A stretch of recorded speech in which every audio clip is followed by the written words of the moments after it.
I'm Peter Adamson, and you're listening to the History of Philosophy podcast, brought to you with the support of the Philosophy Department at King's College London and the LMU in Munich.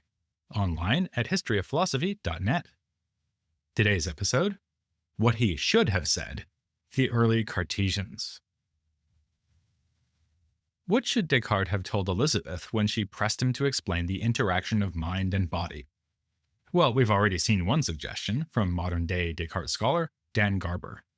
As we saw, he has pointed to evidence that, for Descartes, motion in bodies is caused by God. When the Arsenal forward, Bukayo Saka, scores a goal, it's not the impact of the ball that makes the back of the net ripple, but God. In fact, it's also God who makes the ball move when Saka's foot hits it. By contrast, it would be Saka himself, or rather his soul, who moves his foot by manipulating the pineal gland in his brain, which is connected to his leg through his nervous system. But either way, it is always a mind, whether divine or human, that gives rise to motion. So, Elizabeth should not have been puzzled by the minds moving the body, or at least no more puzzled by this than by the apparent motion of one body by another. This is a clever proposal on Garber's part, though as I also mentioned at the time, it is not one shared by all interpreters. In fact, there are passages where Descartes seems unequivocally to be saying that one body does move another, albeit within the laws laid down by God. Alternatively, Descartes may have thought that when the ball hits the back of the net, both the ball and God cause the net to move. God would then be a concurrent cause, meaning that he cooperates with created causes to bring about the effects we observe. This debate over Descartes' intentions and over the role of God in causing events in the created world goes back to the immediate reception of his works. It became one of the central issues, if not the central issue, in early Cartesianism. I suspect that one reason for this may be the religious context. Since the outbreak of the Reformation, in fact even longer than that, theological dispute had been raging over the closely parallel question of how God is involved in human actions. To what extent does our free will allow us to act independently of God? And to what extent is his help needed if we are to act at all, or at least to act righteously? The standard Catholic position was that human choice and divine grace work together to produce good actions, which would correspond to the concurrentist theory of events in the world more generally. By contrast, making God the sole author of all events would be more like the Calvinist position on predestination and grace. Now, I'm not saying that the philosophical debate over causation is simply an extension of the theological debate over grace, but I think it cannot be a coincidence that this more general inquiry into the extent of divine participation in worldly events emerged at this place and time. In fact, there's an inevitable connection between the theological and philosophical problems. Anyone who suggested that God causes everything to happen would surely be challenged on the grounds that this would make God the cause of some things that would be better off not happening, especially the sinful acts that are apparently performed by us fallible humans. This is exactly what happened to Louis de la Forge. A student named Jacques Gousset reported having a conversation with him in 1658, in which La Forge claimed that all bodily and even all mental actions are produced by God. When Gousset made the obvious objection just mentioned, that this would mean God is the cause of sin, La Forge simply said that he couldn't comment on that because he was not a theologian. If Gousset's story is accurate, then at this date, La Forge was expressing a particularly thoroughgoing version of the theory that has come to be known as occasionalism. The name derives from a distinctive aspect of the theory, namely that what seem to be causes in the created world are merely occasions for God to make things happen. Thus, when Bukayo Saka strikes the ball, his foot hitting its surface is just a kind of cue or signal for God to create motion in the ball, which duly arcs through the air and beats the Tottenham goalkeeper at the far corner. The ball's reaching the back of the goal is then likewise the occasion for God to create a rippling motion in the net. So, next time your sports team wins, you can say, "Thank God," and really mean it. But according to the occasionalist, it's not only really important and gratifying things that God brings about, like Arsenal beating Tottenham, it's literally everything we see happening in the world around us.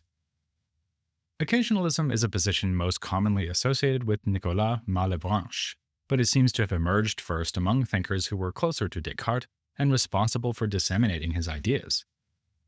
Along with Laforge, the other man most important in this story was Giraud de Cordemoy. Cordemoy originally trained as a lawyer, but started frequenting the philosophical discussions that were being held at private houses across Paris in the 1650s. In this context, he met Jacques Rouault, who was especially interested in physics and would hold forth on this subject at a salon in his own home on Wednesday evenings. According to Claude Clercellier, who took over as Descartes' literary executor after the death of Mersenne, Rouault was the most learned exponent of Cartesian science. He also wrote a treatise on physics that became a standard reference for Cartesian views on this discipline for generations to come. The commitment of these men to carrying on the master's views is shown by the fact that, according to Descartes' biographer, Baillet, Clercellier arranged for Rouault to marry his own daughter solely out of consideration for the philosophy of Monsieur Descartes. I bet the daughter had some pretty clear and distinct ideas about that. In any case, through this salon culture, Cordemoy too was drawn into the circles pursuing the new philosophy and became a fixture of the Cartesian movement. When Descartes' treatise *The World* appeared posthumously in 1664, the edition included a piece by Cordemoy on bodily actions and a work about heat by Rouault. One of Cordemoy's projects was the defense of Descartes' religious orthodoxy. In 1668, he wrote a letter to a Jesuit correspondent, arguing that Cartesian physics was compatible with the Bible. Cordemoy laid it on pretty thick, claiming rather implausibly that Descartes only seems to have become a philosopher by reading Moses. But you cannot blame him because the whole development of early Cartesianism was threatened by charges of impiety. The method of radical doubt used in the Meditations was deemed suspicious, since it seemed to involve setting aside doctrines we should accept by faith, and believing in them only once they are proven by philosophical argument.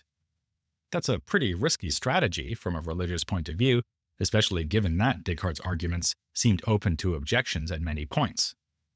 Then, too, Descartes had rather incautiously offered an opinion about the Eucharist, suggesting how the transformation of bread into the body of Christ could be explained with his new physics.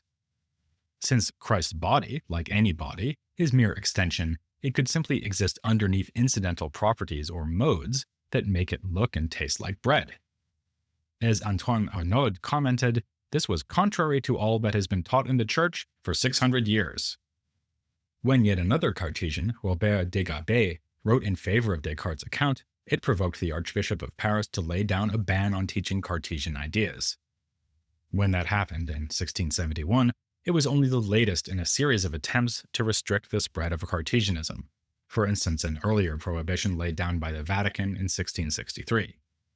The Cartesians fought back, as when Clercellier solicited testimonies in favor of Descartes' orthodoxy in 1667, on the occasion of the reburial of his remains in Paris.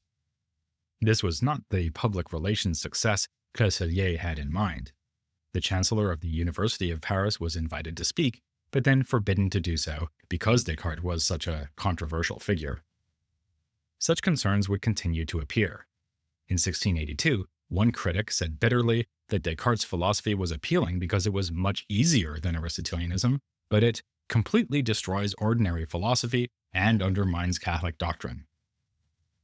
In light of these worries, it's ironic that the occasionalism of Laforge and Cordemoy might well seem to go too far in recognizing the omnipotence and majesty of God.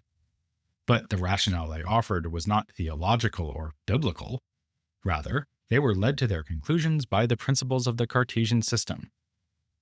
To understand how, we should first note that we are, in a way, dealing with 4 questions here, and not just one. As we know, Descartes' metaphysics recognizes only 2 kinds of substance, other than God, namely mind and body, with mind characterized purely by thought and body purely by extension. So, causation between 2 substances could come in 4 possible combinations. A body interacting with another body, the body having an effect on the mind having an effect on the body, and the mind somehow operating on itself. So for instance, we have Bukayo Saka's foot apparently making the ball move. That's a body-body interaction. A body-mind interaction would be like the contact of the ball with Saka's foot making Saka's mind feel the impact. The other way around, a mind-body interaction, would be, for example, Saka choosing to move his foot so as to strike the ball. Finally, ideas in Saka's own mind can influence one another, as when his knowledge of the goalkeeper's positioning dictates his decision of which corner to aim at. The reason I go through these four options is that a philosopher might make God responsible for only some of them and not others. Often it's assumed that occasionalism was motivated by the need to solve the problem of mind-body interaction. As Elizabeth pointed out, it is hard to see how an immaterial thing like the mind can make a body do anything, or vice versa. Occasionalism would come to the rescue by saying that Saka's decision to perform a kicking motion would not be the cause, but only the occasion for God's putting motion into his foot. Likewise, the other way around. When Saka's foot strikes the ball, that would merely be an occasion for God to create an awareness of the impact in Saka's mind. In other words, God would take care of coordinating the mental events with the bodily ones, and there would be no causal influence across the gap between immaterial and material things. One could say all this, though, while not being an occasionalist about body-body and mind-mind cases. After all, bodies seem ideally suited to cause motion in other bodies, and the mind seems to be able to cause one thought with another, as when the idea of Tottenham Hotspur immediately triggers the idea of condescending pity in the mind of an Arsenal fan. Yet, Cordemoy and Laforge do also apply occasionalism to causation between bodies, like between foot and ball or between ball and net. Why would they do this, since there's no problem here of interaction between different kinds of substances? Well, as both observed, centuries before Garver made the same point, for Cartesians, explaining the effect of one body on another is just as hard as explaining the mind's influence on the body. One difficulty is that motion is only a mode belonging to a body. It's hard to understand how one body could simply transfer one of its modes to another one. Nor can bodies cause motion just in their own right. Remember, the only thing that belongs to bodies by their very essence is extension, which is just as compatible with being in rest as it is with being in motion. These points are made by both Laforge and Cordemoy, in the latter case within a collection of 6 discourses he wrote about body and soul. He concludes that there must be some other cause besides body that explains motion. This should be the cause that first started moving them around, and that will, of course, be God, who in addition sees to it that the total amount of motion in the universe remains the same. Which brings up another problem. If there's never more or less motion overall in nature, then what is happening when one of us makes a spontaneous decision to initiate a motion? It certainly seems like Bukayo Saka could be standing over a free kick, not yet moving, and then choose to step forward and swing his foot at the ball. Doesn't that add a new bit of motion to the universe? No, say our Cartesians.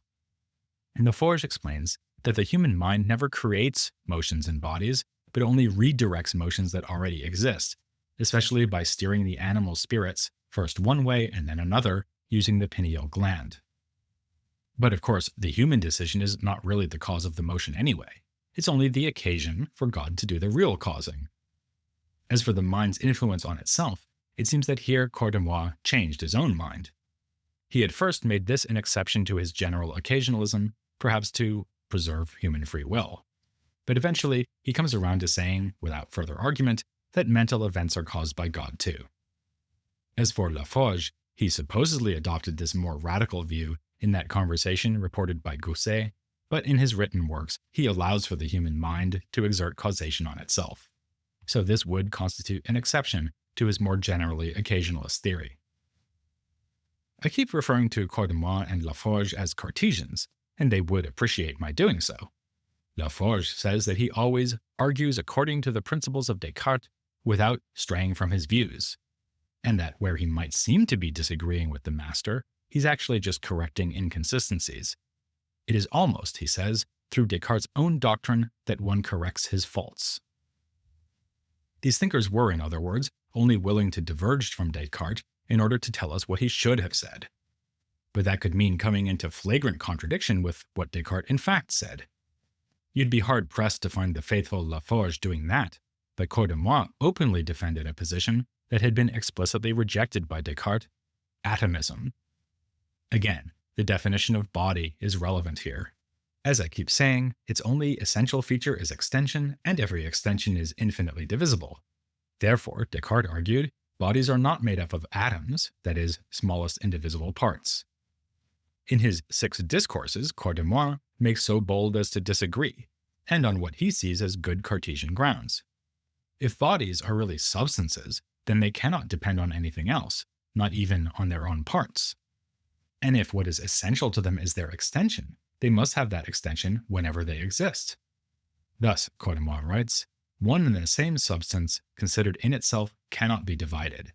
If its nature is to be capable of extension, then the moment that one conceives of it as extended, one will have to grant that, because it is the same in all its extremities, none of these extremities are separable from it. He seems to be thinking that it is essential to each body, not just to have some extension or other, but to have a certain determinate size that it cannot lose. When certain people, including Descartes, find themselves thinking that bodies can always be divided, they are confusing body with matter or with mass. Matter is indeed divisible into parts, but that's because it's not really a substance. A body, being essentially just the size it is, would be utterly destroyed if it were divided. Having gone this far, Cordemoy goes further still, and endorses another idea Descartes had rejected.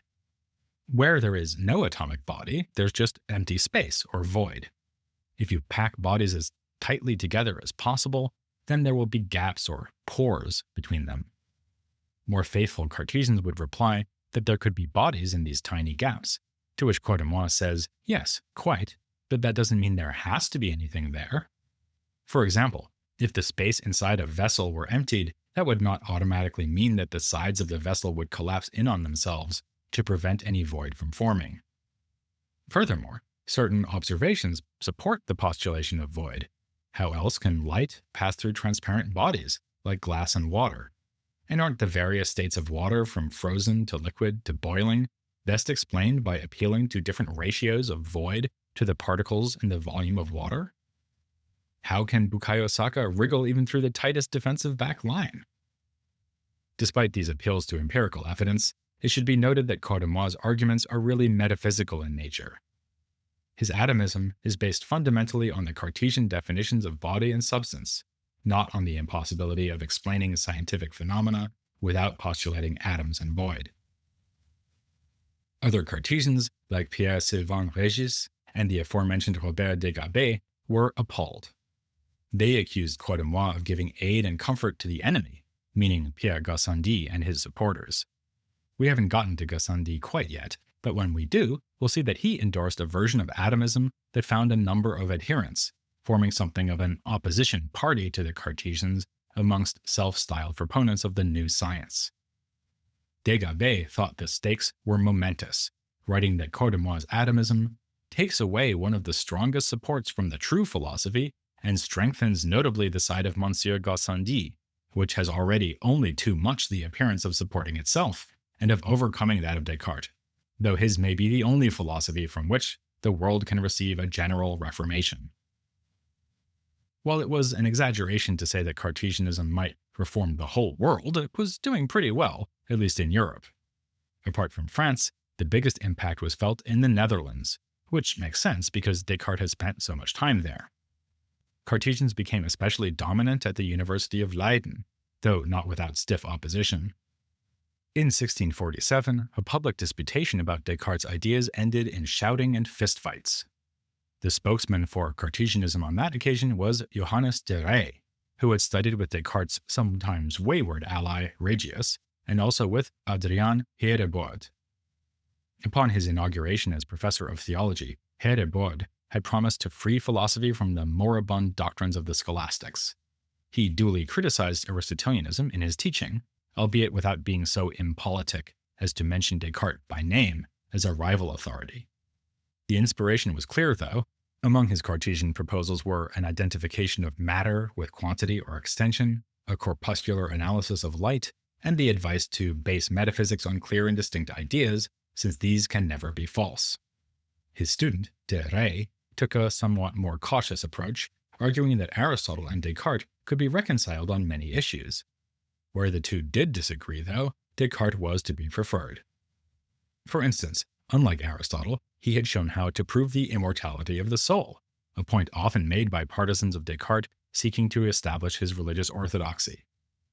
Similar moves were made by another Leyden scholar named Florentinus Sewell. He translated Descartes' treatise on man into Dutch and added his own preface, defending the controversial idea that animals are nothing but machines. Sewell thought this was another point in favor of Descartes over Aristotle, since it so clearly established a gulf between human and beast, which should be welcomed by pious Christians. When Classellier brought out an edition of the Treatise on Man in France, he added a translation of Sewell's treatise, a nice example of the exchange of ideas between the two countries where Descartes spent most of his career. But the spread of Cartesianism was wider than that. Even in Britain, where no Cartesian school really developed, Descartes' works were circulating in European editions already in the 1640s. English translations began to appear at the end of that decade, Discourse on the Method in 1649, then Passions of the Soul in 1650.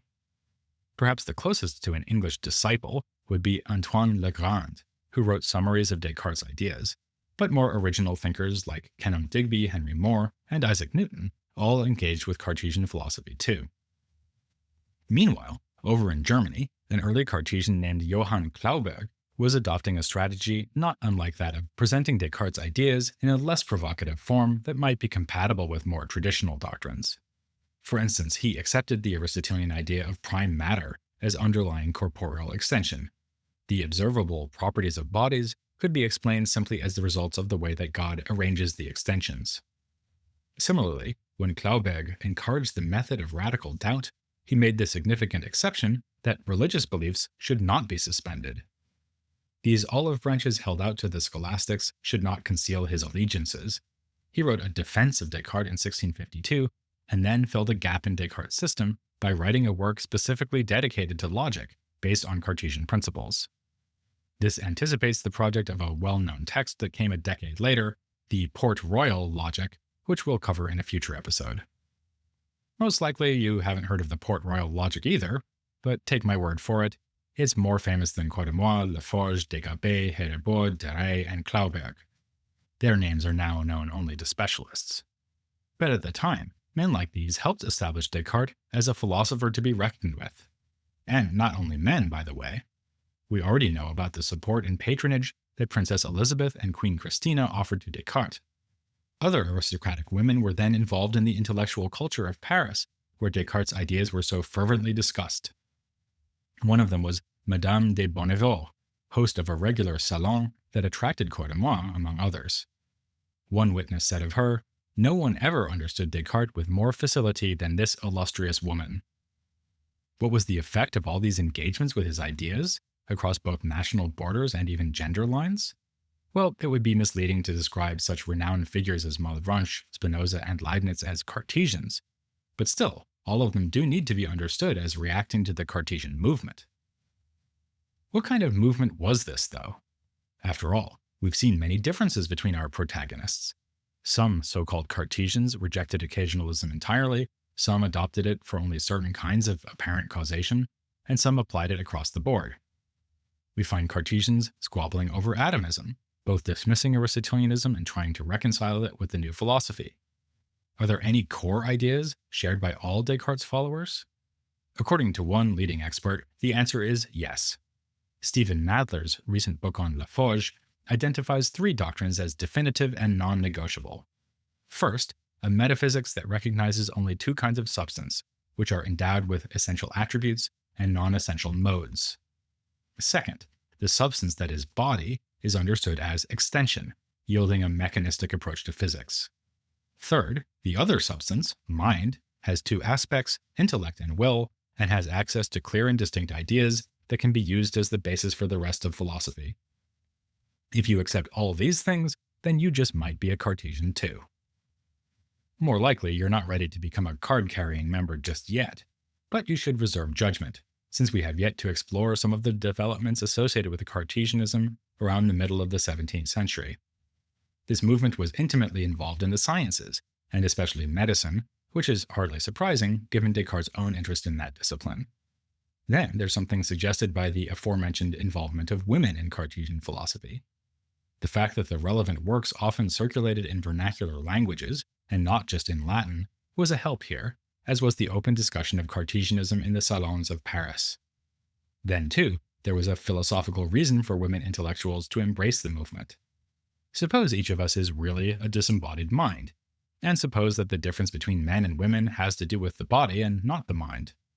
Wouldn't that be a profound, indeed potentially fatal, blow to sexist assumptions about gender? Especially when you add that the Arsenal women's team won the Champions League this year and the men didn't.